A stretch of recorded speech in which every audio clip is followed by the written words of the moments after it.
ఏం చూసుకొనిరా నీకు అంత ధైర్యం, ఏం చూసుకొనిరా నీకు ఆ బలుపు అని. నా దమ్ము, నా ధైర్యం, నా బలుపు మన జగనన్న. అవునా కాదా? ఈ కటౌట్ మన వెనకలు ఉన్నంత వరకు మనకి భయం అనేది డిక్షనరీలో ఉందా? ఎవరైనా మనల్ని భయపెట్టగలుగుతారా?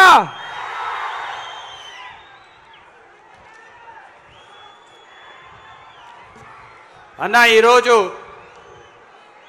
నా ప్రత్యర్థిని డిక్లేర్ చేసిన తర్వాత నేను ఇంకా చాలా గర్వపడుతున్నా అన్న.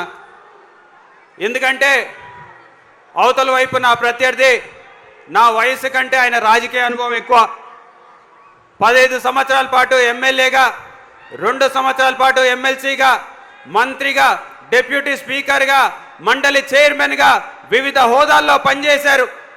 కానీ ఆయన 17 సంవత్సరాల్లో చేసిన దానికంటే ఈ 3 సంవత్సరాల్లో మనం చేసింది చాలా ఎక్కువ అని చెప్పేసి ఈ సందర్భంగా తెలియజేసుకున్నాను. 2 సంవత్సరాలు కరోనాలో పోయిన తర్వాత కేవలం 3 సంవత్సరాలలో మన నంద్యాల నియోజకవర్గం అభివృద్ధిలో దూసుకుపోతుందని చెప్పడానికి చాలా గర్వపడుతున్నా అన్న.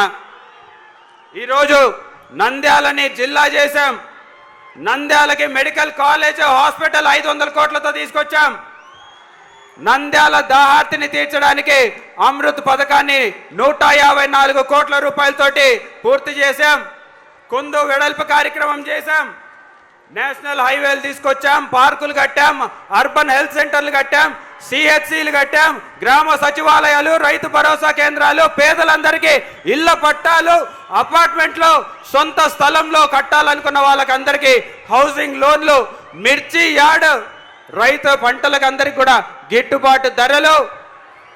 వర్షాలు లేకపోయినా సరే పంటలు ఎండిపోకుండా 2 కార్లు పంటలు పండించిన ఘనత ఈరోజు జగన్మోహన్ రెడ్డి గారి ప్రభుత్వం అని చెప్పేసి చాలా గర్వపడుతున్నా అన్న.